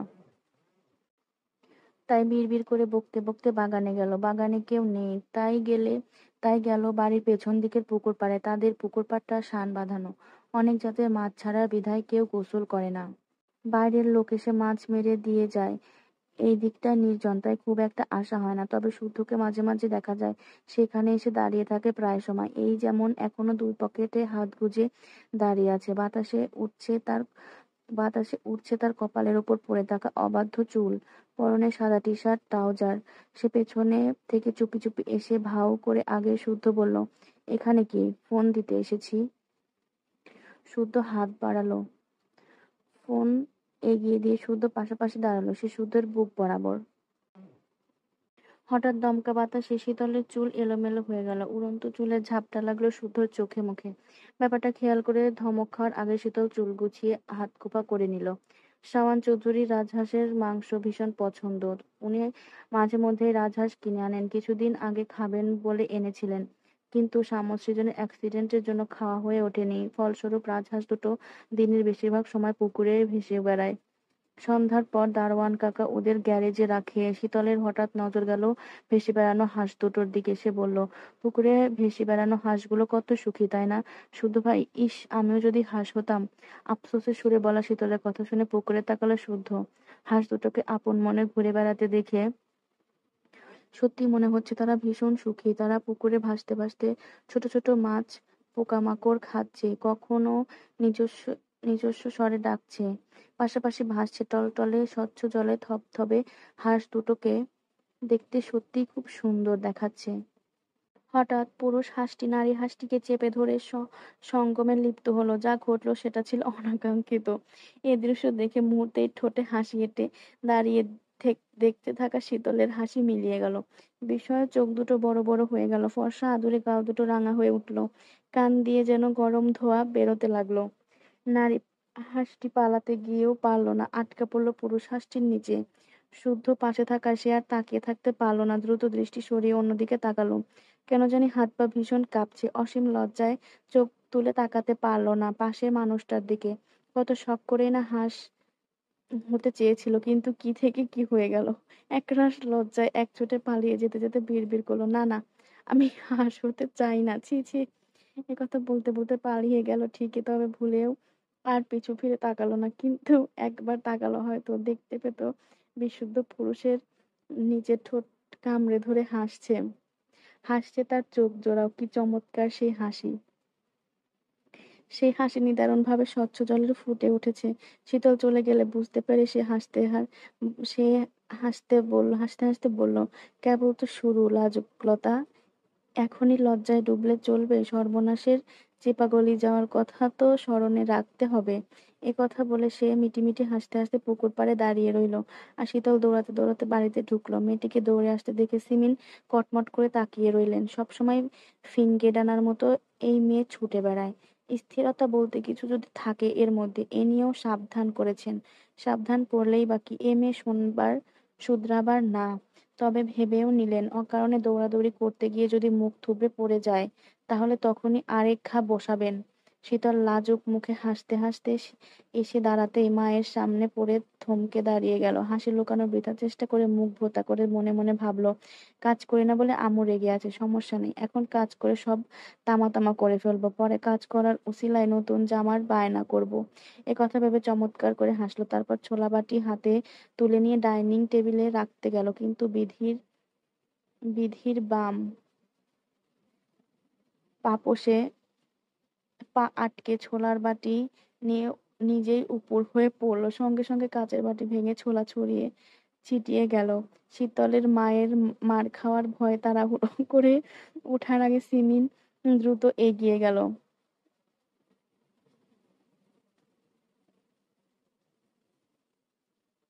একটা কাজও করে না, কালে ভাদ্রে যা করে তাতেও অঘটন ঘটিয়ে বসে। ইফতারের সময় হয়ে গেল, আর এখন এই অঘটন ঘটাতে হলো। উনি রাগে দুম করে একটা কিল বসিয়ে দিলেন শীতলের পিঠে। শীতল চোখ বড় বড় করে তাকিয়ে রইল মায়ের দিকে। পর মুহূর্তে আরেকটা মারতে গিয়ে সেটা মেয়ের ঠোঁটে লেগে ঠোঁট দিয়ে গল গল করে রক্ত বেরিয়ে গেল। এদিকে সিতারা দ্রুত সিমিনকে আটকাতে গেলে খেয়াল করলো শীতল কেমন করছে। কিলটা এমন ভাবে পিঠের ওপর পড়ছে, ঠিকঠাক নিঃশ্বাস নিতেও পারছে না। রুবাব আর সীতার ব্যাপারটা খেয়াল করে দ্রুত বুকে আগলে নিলেন, মাথায় পিঠে হাত বুলিয়ে শান্ত হতে বললেন। এইদিকে ইফতারের সময় হয়ে যাওয়ায় সারাফাত আর শাওন চৌধুরী নিচে এসে বসেছেন কেবল। সায়ানা পার্টি অফিস থেকে ফিরে কেবল দরজা দিয়ে ঢুকছে। সবাই রান্নাঘরের সামনে হুলস্থুল করতে দেখে সে দ্রুত পায়ে এগিয়ে গেল। নিচে বসে থাকা শীতল ভাঙা কাচের বাটি আর ছড়ানো ছিটানো ছোলা দেখে বুঝে নিল আসল ঘটনা। শীতলের ঠোঁট থেকে রক্ত বের হচ্ছে দেখে দ্রুত ঘাড় ঘুরিয়ে গেটের দিকে তাকালো। সুতোকে বাগানের দিকটায় ফোনে কথা বলতে দেখে দেখে এলো। সে যদি দেখে তাহলে নির্ঘাত তুলকালাম বাঁধবে। মনে মনে একথা ভেবে সে দ্রুত পকেট থেকে রুমাল বের করে শীতলের ঠোঁটে চেপে ধরলো। শীতল তখনও পিঠ বাঁকিয়ে চোখ বন্ধ করে বসে আছে। তখন সায়ন তার ঠোঁট রক্ত মুছতে মুছতে আদুরে সুরে বলল, দেখে শুনে হাঁটবি না, ইস কতখানি কেটে গেছে। একথা বলে ফের সিমেনের দিকে তাকিয়ে বলল, ছোট আম্মু, এভাবে কেউ মারে? দেখো তো ঠোঁটটা কেটে কি অবস্থা হলো। বকবা মারবা ঠিক আছে, মারেরও তো সিস্টেম থাকা লাগে। এদিকে সিমিনা হতবাক হয়ে দাঁড়িয়ে আছেন। মাটা এভাবে লাগবে উনি বুঝতে পারেননি। শীতল তখন রক্তমাখা ঠোঁট ফুলিয়ে মায়ের দিকে তাকালো। তার চোখের দিয়ে ঝরছে অঝর অশ্রুধারা। অভিমানী চোখ জোড়া, অভিমানে টইটুম্বুর। এদিকে চেঁচামেচি শুনে সারাফাত ও সাফওয়ান চৌধুরী ছুটে এলেন। সিমিন মেরেছে শুনে সারাফাত চৌধুরী থমথমে মুখে শীতলকে উঠিয়ে ড্রয়িং রুমের সোফায় বসালেন। যত্ন করে রক্ত মুছে দিলেন। ভাসুরকে দেখে সিমিন মাথায় আঁচল টেনে মাথা নিচু করে এক কোণে দাঁড়িয়েছে। সিতারা এবার বকতে লাগলেন সিমিনকে। সিরা তো তাই। রুবাব সবার বকাবকি শুনে দীর্ঘশ্বাস ছেড়ে দেখে শুদ্ধ দাঁড়িয়ে আছে। সে ভ্রুজোড়া কুঁচকে তাকিয়ে আছে শীতলের দিকে। সিতারা বকাবকি শুনে বুঝলো মেরেছে সিমিন, তাও আবার ছোলা ফেলে দেওয়ার জন্য। সে দাঁড়ালো না, বাইকের চাবিটা পকেটে পুরে তখনই বের হয়ে গেল। এদিকে ব্যস্ত থাকায় কেউ সেদিকে খেয়াল করলো না। ভাই বোনেরা হাতে হাতে ইফতার টেবিলে সাজিয়ে ফেললো। শখ শীতলের ঠোঁটে অ্যান্টিসেপটিক লাগিয়ে দিলে সে বাবাকে কল দিল। ঠোঁট ফুলিয়ে কাঁদতে কাঁদতে অভিযোগ জানালো শাহাদাত চৌধুরী থমথমে মুখে বললেন, আমি এবার ছুটিতে গিয়েই তোমাকে আমার কাছে নিয়ে চলে আসব। আর থাকতে দেব না, থাকতে হবে না ওখানে। আমার মেয়েকে শুধু ধরে ধরে মারবে আর বসে বসে দেখবো, তা হবে না। তাই যাব। থাকবো না আমি। কত কষ্ট করে সারাদিন রোজা ছিলাম, অথচ শেষ মুহূর্তে এসে মেরে রক্তারক্তি করে রোজাটাকে দুর্বল করে দিল। থাক, কাদের আমা, ইফতার করে ওষুধ খেয়ে নিলেই ব্যথা সেরে যাবে। সিমেনও অজু করতে যেতে যেতে শুনলো বাবা ও মেয়ের কথা। তবে চোখ তুলে তাকালেন না সেদিকে। তাকালেই চোখের পানি লুকানো মুশকিল হয়ে যেত যে। তারপর সকলে একে একে ইফতার করতে বসে খেয়াল করলো শুদ্ধ নেই। কল দিলেও ধরলো না সে। হঠাৎ না বলে কোথায় গেল। তাকে নিয়ে সবার মাঝে একটু চিন্তাও কাজ করছিল। তখন শুদ্ধ ফিরলো, হাতে ইয়া বড় ব্যাগটা রেখে ওর মাকে হাতে ধরিয়ে দিল। ভারী বড়সড় ব্যাগটা ধরে সিতারা বললেন, এতে কি আছে বাপ, এত ভারী কেন ব্যাগটা? শুদ্ধ সে কথার জবাব দিল না। শখ আর স্বর্ণকে উদ্দেশ্য করে ভারী গলায় বলল, বাহারি রকমের যত যা ইফতার আছে সব সরা। শখ ভাইয়ের মুখের দিকে একবার তাকিয়ে তার মায়ের দিকে তাকালো। তাকে সরাতে না দেখে শুদ্ধ জোরে একটা ধমক দিল। সে এত জোরে ধমক দিয়ে শীতলও চমকে উঠেছে। সে বিস্ময় নিয়ে তাকিয়ে দেখছে সামনে বিশুদ্ধ পুরুষটাকে। ভাইয়ের ধমক শুনে শখ এবার সাহস নিয়ে আমতা আমতা করে বলল, ইফতার করবো না ভাইয়া, কর, তবে শুধু ছোলা দিয়ে কর। ছেলের তেড়ামিতে সারাফাত চৌধুরী এবার প্রচন্ড বিরক্ত মুখ খুললেন। এত কিছু থাকতে তো শুধু ছোলা দিয়ে ইফতার করবে কেন? বাবার কথা শুধু সিমিনের দিকে একবার তাকিয়ে ঘুরে বাবার দিকে তাকালো। তারপর ঠান্ডা স্বরে বলল, সামান্য ছোলা নিয়ে যখন এত কাণ্ড ঘটে গেল, তার মানে বুঝতে হবে এ ছোলা মহা মূল্যবান কিছু। একদিন ছোলা না খেলে মানুষ মারা যেতেও পারে। এ পাপ কি আর জেনে শুনে করা যায়? তাই ইফতার আজ ছোলা দিয়েই হবে। এ কথা বলে নিজেই সব সরাতে গেলে সিতারা এসে ছেলেকে থামালেন। শুধু হাত থেকে সেসব কেড়ে টেবিলে রেখে ছেলেকে বসালেন চেয়ারে। তারপর পাশে দাঁড়িয়ে ওর মাথায় পিঠে হাত বুলিয়ে শান্ত হতে বললেন, ইচ্ছে করে মারেনি, অসাবধানে লেগে গেছে। Okay fine. তাহলে রক্তাক্ত হলো কেন? মা, মেয়েকে শাসন করবে না? বারণ করলাম কখন? এর আগেও ছোট আম্মু নানান কারণে মেরেছে, কিছু বলছি কখনো? কিন্তু মারেরও একটা সিস্টেম থাকা লাগে। আমিও তো কতবার মারি, রক্তাক্ত হয় কি? এতটা রক্ত ঝরেছে কখনো? ঠিক আছে, তোর বোনকে আর কেউ মারবে না এভাবে। শান্ত হ বাপ। শুধু শান্ত হলো না, বরং পুনরায় সিমিনের উদ্দেশ্যে বলল, আমাদের বাড়িতে শ্যাম, সৃজন, শীতল এরা চঞ্চল, এই কথা তো কারো অজানা নয়। তারা ছোট থেকেই দুরন্ত, তার মধ্যে এখন দুজন গুরুতর অসুস্থ। তাদের অসুস্থতা আমাদের বাড়িটাকে মিইয়ে দিয়েছে। আগের মতো বাড়িতে প্রাণবন্ত ভাবটা নেই, খুনসুটির মুহূর্ত নেই। গত কয়েকটা দিন ধরে মনে প্রাণে চেয়ে যাচ্ছি সব যেন ঠিকঠাক হবে, কবে আমাদের বাড়িটা আবার প্রাণ ফিরে পাবে। কিন্তু এর মধ্যেই সামান্য একটা কারণে আরেকজনকে মেরে রক্তাক্ত করলেই খুব দরকার ছিল। যেভাবে মারলে এতে যদি ওর শ্বাস আটকে যেত।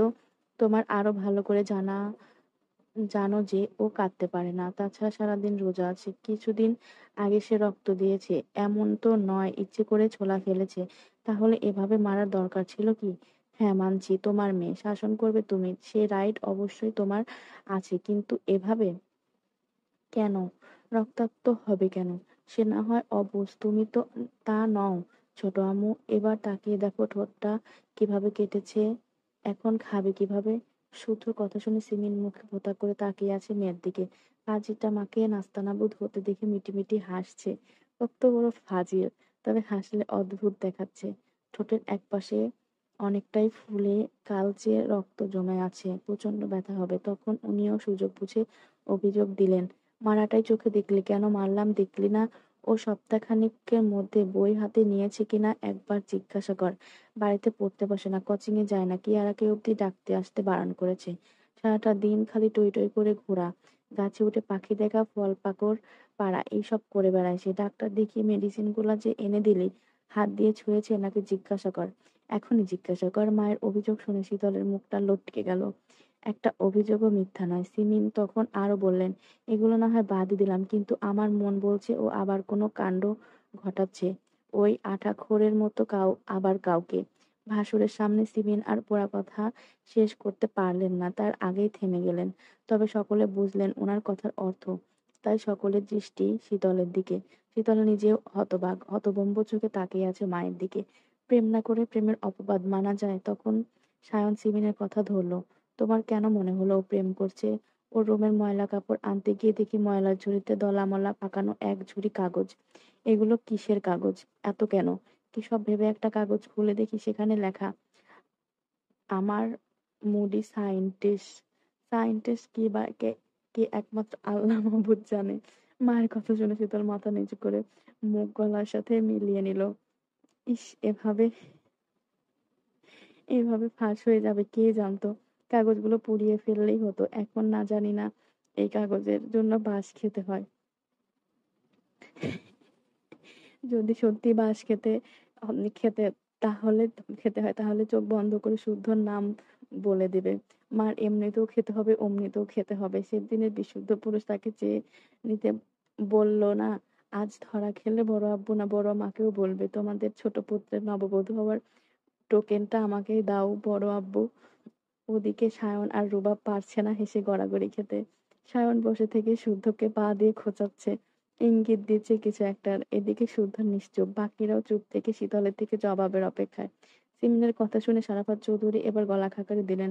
উনি কথা বলবেন বুঝে বাকিরা নিজের কৌতূহল দমিয়ে রাখলেন। এরপর উনি স্বভাবসুলভ গুরুগম্ভীর কণ্ঠে বললেন, এসব কি শুনছি মা?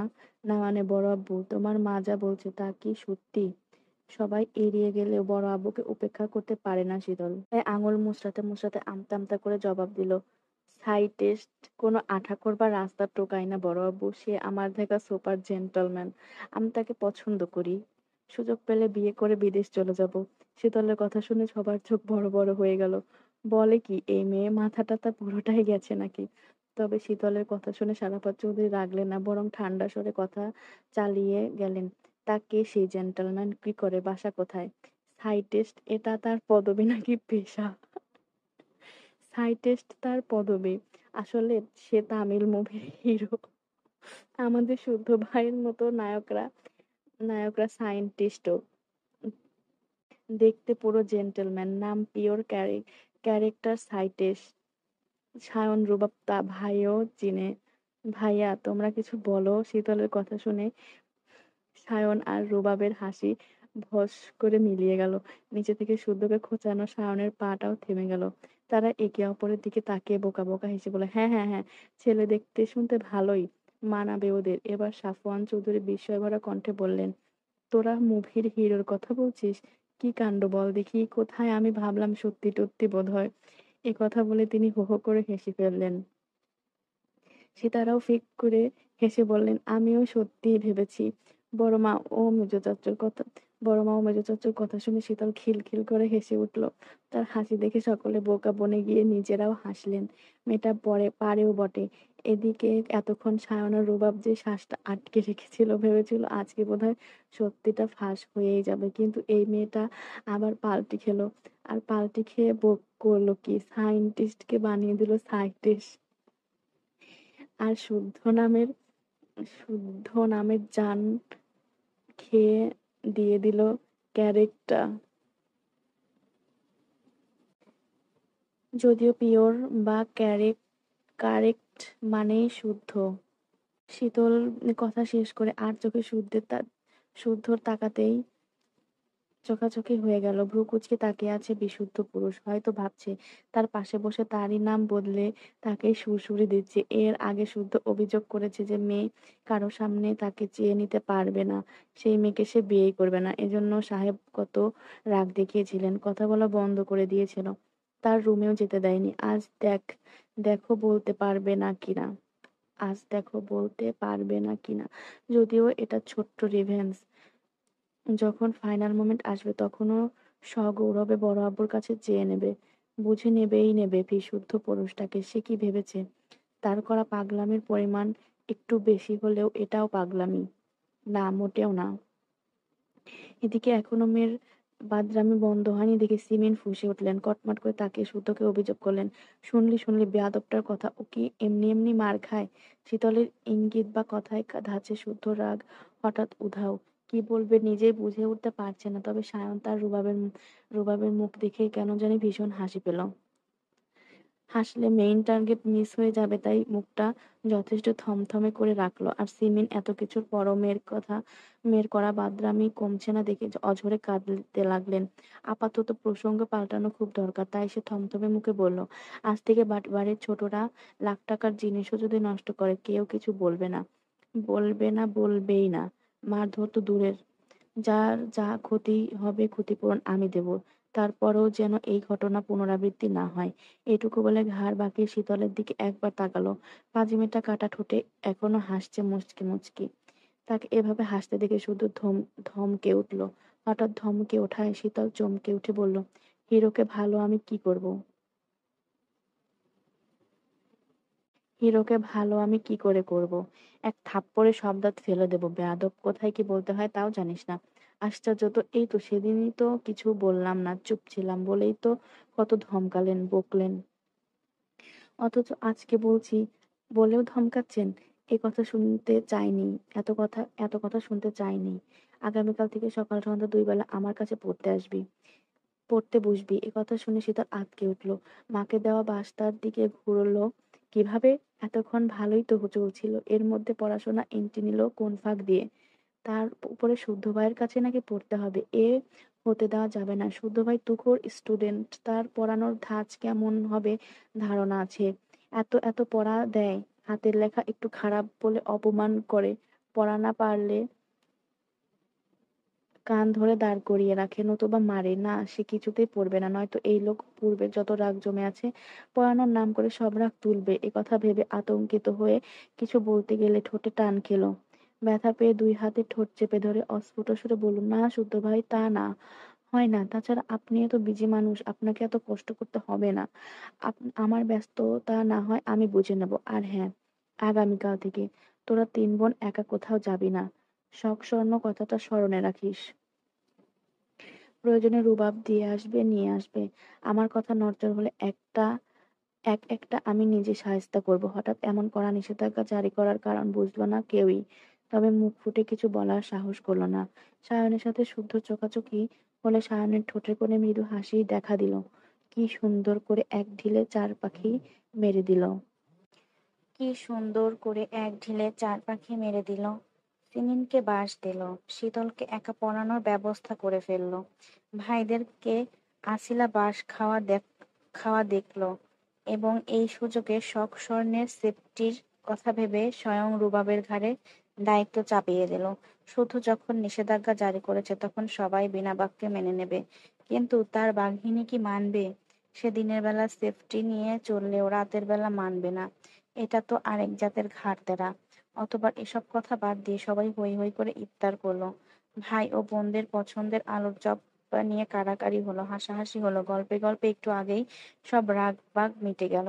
পরদিন সকাল থেকে সত্যি সত্যি শুদ্ধর কাছে পড়তে আসতে হলো।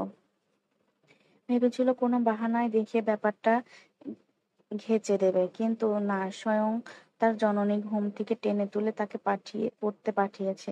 সঙ্গে শুদ্ধর হাতে মোটা একটা চেলাকাঠ তুলে দিয়ে বলে গেছে, মাংস তোর হাড্ডি আমার, কখন কি পড়ালি দেখতে আসবো না, আমি শুধু রেজাল্ট দেখবো। এ কথা বলে উনি বিদায় নিতেই শুদ্ধ তাকে চেলাকাঠ দেখিয়ে বলছে, এটাকে সালাম, আজ থেকে এটাই তো শিক্ষাগুরু, এর যা দাপট সেটা তো সেনাবাহিনী বাপেরও নেই। এবার বই বের কর। মুখ লটকে শীতল বই বের করলে শুদ্ধ তাকে পড়িয়েছে, বারবার একটা কথা বুঝিয়েছে। শীতল বলেছে বুঝেছে, কিন্তু সেটা যখন তাকে করতে দিয়েছে তখনই বেঁধেছে ঝামেলা। ফলে কপালে জুটল চেলাকাঠের বাড়ি। এভাবেই রোজ শুদ্ধর কাছে না চাইতেও পড়তে বসতে হলো শীতলের। কখনো পেট ব্যথা, মাথা ব্যথা, চোখ ব্যথা বলে কত কি অজুহাত সৃষ্টি করলেও ছাড় পায়নি। এভাবেই দিন দিন শীতলের পড়ার চাপ বাড়লো। নিত্যদিনের সাথী হলো মার আর ধমক। তবে শুদ্ধ যখন তাকে কিছু বোঝাতে, এক মনে কিছু লিখতে, তখন সে ড্যাব ড্যাব করে তাকিয়ে থাকতো। একবার দেখতেও শুদ্ধর হাতে সুন্দর লেখা, আরেকবার দেখতো সুন্দর মানুষটাকে।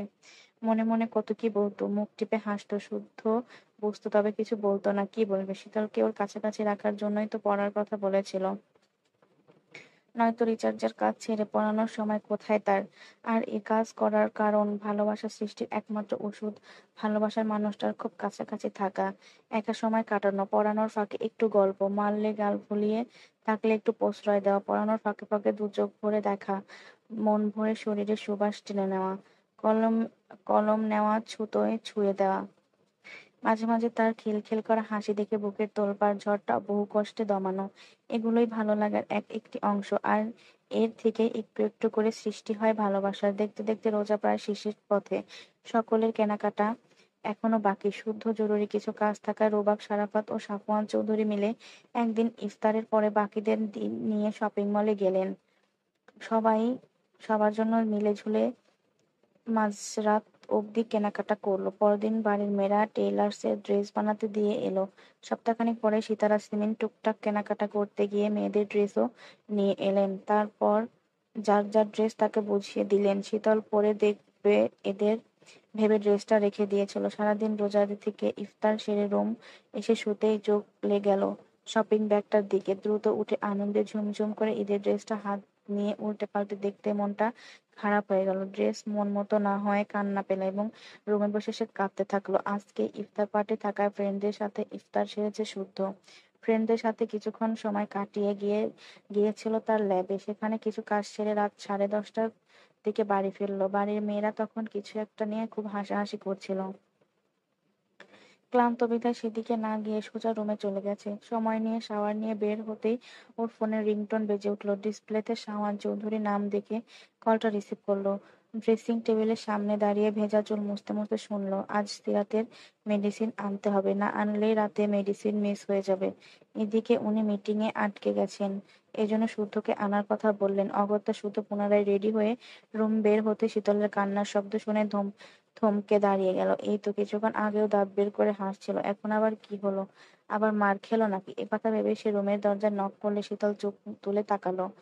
সকল আবদার মেটানো মানুষটাকে দেখে ঠোঁট ভেঙে কেঁদে অসহায় কণ্ঠে বলল, শুদ্ধ ভাই, সর্বনাশ হয়ে গেছে। শীতলের করুণ আর্তনাদ শুদ্ধ শুদ্ধর ভেতর প্রবেশ করলো।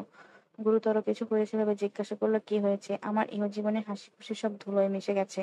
অযথা না বকে ঝেড়ে কাশ। টেইলার্সে ঈদের ড্রেস বানাতে দিয়েছিলাম, ওই হারামজাদা সালোয়ারটা ইলাস্টিক না দিয়ে বেল্ট দিয়েছে। বেল্টের সালোয়ার পরতে পারি না আমি, ঘন্টায় ঘন্টায় গিট্টু বেঁধে যায়। এর আগে সালোয়ারে খালি গিট্টু বেঁধে যাওয়ায় ওয়াশরুমে কাটা একটা কম্পাসে রেখেছিলাম। যতদিন ওই সালোয়ার পরেছি ততদিন কাটা কম্পাসটাকে সাথে সাথে রাখতে হয়েছিল। তা গিট্টুর সাথে কাটা কম্পাসের কি সম্পর্ক? কথা শুনে শীতল ঢোক গিলে নাক টানতে টানতে জবাব দিল, কারণ কাটা কম্পাসের দিয়ে গিট্টু খুলতে সুবিধা হয়। কিন্তু আমি এবার ওসব আপদ সহ্য করতে পারবো না, আমি নেবই না এই সালোয়ার। শুদ্ধ 2 আঙুল কপাল ডলে দীর্ঘশ্বাস চাপলো। এজন্য মরা কান্না কাঁদতে হবে? সে শীতলের কান্নারত মুখের দিকে একবার তাকিয়ে হাতে থাকা সালোয়ারের দিকে তাকালো, তারপর ইশারা করে বলল, এটা ঠিক হবে না। আর হবে, কিন্তু আম্মু বলেছে এটাই পড়তে হবে। টেইলার্সে অনেক ভিড়, পরে ঠিক করে এনে দেবে। ঠিকই তো বলেছে, মন মতো ড্রেস না পরলে ঈদ হয় নাকি? এটা যদি ঠিক না হয় এই ঈদে কোনো ড্রেসই পরবো না, বলে দিলাম। তোর কি একটাই ড্রেস যে কাঁদতে বসেছিস? একটা না, সব মিলিয়ে 5টা। তবে 5টা ড্রেস কবে কখন পরবো প্ল্যান করেও ফেলেছি। এখন এটা মন মতো না হলে সব প্ল্যান ভেস্তে দিতে হবে। এ কথা বলে অসহায় দৃষ্টিতে তাকে পুনরায় কেঁদে ফেললো সে। তাকে এভাবে কাঁদতে দেখে শুদ্ধ বলল, টেইলরকে দিয়ে এটা সমাধান হবে তাই তো? ঠিক আছে, রেডি হয়ে নিচে আয়। আচ্ছা। শীতল ঘাড় কাত করে 2 হাতে চোখ মুছে রেডি হতে গেল। শুধু বিড়বিড় করতে করতে সিরাতের থেকে প্রেসক্রিপশনটা নিয়ে গেল পার্কিং লটে। ওর বাইকটা বের করে বাইকের ওপর বসতে শীতল শপিং ব্যাগ হাতে বেরিয়ে এলো। আজকে হিজাব পরেনি, তবে মাথার ওড়নাটা না, পরনে সাদা রঙের থ্রি-পিস। শুদ্ধ তাকে আপাদমস্তক দেখে বসতে ইশারা করলে উঠে বসলো, কাঁধে হাত রাখলো। তারপর বাইক স্টার্ট করতে বেরিয়ে গেল শীতলের বিরাট সমস্যার সমাধান খুঁজতে। এদিকে শুদ্ধ যেতেই সায়ন শয়নের অন্ধকার রুমের লাইটটা জ্বালালো। তারপর পুনরায় এগিয়ে এসে শয়নের কোমর জড়িয়ে ধরে কোলে মাথা রেখে শুয়ে পড়লো। সায়নের মাথায় চুল টেনে দিতে দিতে ল্যাপটপে কিছু একটা করছে। সায়নের কেন জানি সেটা পছন্দ হলো না। সে চট করে চিৎ হয়ে শুয়ে স্বর্ণের মুখটা নিজের দিকে ঘুরিয়ে নিল। মুগ্ধ নয়নে কিছুক্ষণ তাকিয়ে থেকে বলল, বারণ করেছিলি বলেই তো দূরে ছিলাম। হঠাৎ জরুরি তলব কেন? মিস করছিলাম আমাকে নাকি আমার স্পর্শকে? দুটোই। তাহলে বিয়ের কথা বাসায় জানাই। আপুর অনুষ্ঠানের পর এমনিতে আমাদের পালা, তখন জানিও, আর বাধা দেব না। সায়ন কিছুক্ষণ স্বর্ণের মুখের দিকে তাকিয়ে ভ্রু কুঁচকে নিল, এরপর কিছু একটা ভেবে বলল, কোন খানকির বাচ্চার? সায়নের মুখ চেপে ধরে কথা থামিয়ে দিতেই দরজার ওপাশ থেকে সিমেন্ট বন্ধ দরজায় টোকা দিয়ে বলল, স্বর্ণ, এই স্বর্ণ, ঘুমিয়েছিস মা? ছোট মায়ের কথা শুনে সায়ন চট করে উঠে স্বর্ণের ঠোঁট দিয়ে ঠোঁট আঁকড়ে ধরলো। মুহূর্তের মাঝেই জোকের মতো চুষে নিতে থাকলো স্বর্ণের ঠোঁট। স্বর্ণ শব্দ ছাড়াই নিজেকে ছাড়াতে চাইলো। সায়ন যেন আরো জোরে আঁকড়ে ধরলো। তার অবাধ্য হাত জোড়া স্বর্ণের কামিজের ফালিতে হাত রাখতে স্বর্ণ তার হাত খামচে ধরলো। বাধা পেয়ে সায়ন ঠোঁট ছেড়ে কানে কানে বলল, আমাকে এতদিন কাছে আসতে দিসনি। ঠিক কতটা ছটফট করেছে জানিস? পানিশমেন্ট জমা আছে, আম্মু এসেছে। কি বলে দেখি, তারপর পানিশমেন্ট যা দেবে মাথা পেতে নেবো। Promise promise. একথা শুনে শান স্বর্ণের অন্ধকার বেলকনিতে চলে গেল, ঠোঁটে তার ফিচেল হাসি। একদিকে স্বর্ণ ওড়নায় মুখ মুছে খোলা চুল বাঁধতে বাঁধতে দরজা খুললো, বলল, ওয়াশরুমে ছিলাম তাই দেরি হলো। এসো রুমে এসো। তোর বাবা মা তোকে ফোন করেছে, ধরিসনি কেন? কি বলে শুনতো মা? ফোন ভাইব্রেশন করে, ওয়াশরুমে থাকা ভাইব্রেটটাও শুনতে পাইনি। আচ্ছা দেখছি। কথা বলে শাহাদাত চোরে কল দিতে ডিসপ্লেতে ভেসে উঠলো বাবার মুখ। সে সালাম দিল, বিনয় সুরে কুশল বিনিময় করলো। সে বরাবরই কম কথা বলে বিধায় কি বলবে খুঁজে পেল না। তখন শাহাদাত চৌধুরী একটা বিয়ের প্রস্তাবের ব্যাপারে জানালেন। একটা দেখালেন। ছেলেটা ভলিবল খেলছে, সেনাবাহিনী বিধায় শারীরিক গঠন ফিটফাট। ছেলের নাম মুস্তাকিম, চমৎকার একটা ছেলে। ডিপার্টমেন্টে তার সাহসী কাজের কথা মুখে মুখে আলোচিত। তার বাবা মেজর আনিসুল হক, তিনি স্বর্ণ আর মুস্তাকিমের বিয়ের প্রস্তাব রেখেছেন। মুস্তাকিমকে ওনার ভীষণ পছন্দ। এখন স্বর্ণ পজিটিভ ইঙ্গিত দেয়, তাহলে কথা এগোবেন। স্বর্ণ বাবার কথা শুনে একবার তাকালেন বেলকনির দিকে। এসব শুনে ওই পাগলটা বেরিয়ে না আসে। মেয়েকে চুপ থাকতে দেখে শাহাদাত চৌধুরী বললেন, নিজে পছন্দ থাকলেও জানাতে পারো মা, আমি তোমার পছন্দকেও সম্মান গুরুত্ব দেব। এবার বলো দেখি, আছে নাকি কেউ? স্বর্ণ বাবার মুখের দিকে একবার তাকালো, তারপর সরাসরি বলল, আছে, তবে আমাকে একটু সময় প্রয়োজন। আমার একটু সময় প্রয়োজন বাবা। কিছু জানাতে হলে সবার আগে আমি তোমাকে জানাবো, প্রমিস। শাহাদাত চৌধুরী নীরবে শুধু হাসলেন। মৃদু মাথা নাড়িয়ে সম্মতি প্রকাশ করলেন। মুস্তাকিমকে ভীষণ পছন্দ বিধায় হাতছাড়া করতেও নারাজ উনি। তাই বললেন, তাহলে শীতল? শীতলের নামটা উঠতেই বুদ্ধিমান স্বর্ণ ওনাকে বলল, শীতল এখনো অনেক ছোট বাবা, হাত পায়ে বড় হলেও বড্ড অবুঝ। আমার মতে এখনই ওকে এসবের মধ্যে জড়ানো ঠিক হবে না। কয়েক বছর যাক, তখন না হয়। এবারও শাহাদাত চৌধুরী মেয়ের কথায় সম্মতি জানিয়ে কল কাটলেন। সিমির মেয়েও স্বামীর কথা শুনলেও আগ বাড়িয়ে কোনো মন্তব্য করেননি। কারণ উনি জানেন স্বর্ণ বুঝদার, যা সিদ্ধান্ত নেবেন জেনে বুঝে নেবে। অন্তত আরেকটার মতো লাফাতে লাফাতে গিয়ে শুকনো মাটিতে মুখ থুবড়ে পড়বে না। তারপর উনি নিচে যেতে স্বর্ণ দ্রুত দরজা আটকে ঘুরে দাঁড়াতেই সায়ন তাকে দেওয়ালের সাথে চেপে ধরে হিসিয়ে বলল, ছেলেটা কেমন, করবি বিয়ে? স্বর্ণ সায়নের হাতটা গলা থেকে সরিয়ে নিজেই রাগান্বিত সায়নের গলা জড়িয়ে ধরল। তারপর মুচকি হেসে বলল, আমার শাহরিয়ার সায়ন কি কম যে অন্যকে বিয়ের কথা ভাবতে হবে আমার? এই কথা সায়নের কানে পৌঁছাতেই রাগ গলে জল হয়ে গেল। স্বর্ণকে ঠেলে দেওয়ালের ঠেকিয়ে গ্রীবায় নাক ঘষতে ঘষতে বলল, শখের অনুষ্ঠান হওয়ার 1 সপ্তাহের মধ্যেই তোকে আমার ঘরে তুলবো। জান, বিশ্বাস কর, সত্যি অধৈর্য হয়ে গেছি। আজকাল কষ্ট হয় নিজেকে সামলে নিতে। তোকে দেখলে অবাধ্য মন বলে তোর মাঝে ডুবে দিতে। স্বর্ণ হাসলো, তারপর সায়নের কপালের চুল সরিয়ে আচমকা চুমু এঁকে বসলো। একদিকে সায়ন হতবম্ব বসে বিস্ময় নিয়ে তাকিয়ে আছে। এই প্রথম স্বর্ণ নিজে থেকে তাকে চুমু দিল, তাও কপালে। কিন্তু এই মেয়েটা কি জানে তার কপালে দেওয়া ছোট্ট একটি চুমু তার হৃৎপিণ্ডে পৌঁছে গেছে। কাছে না আসার অভিমানে পূর্ণ উত্তপ্ত বুকটা একেবারে হিমশীতল হয়ে গেছে।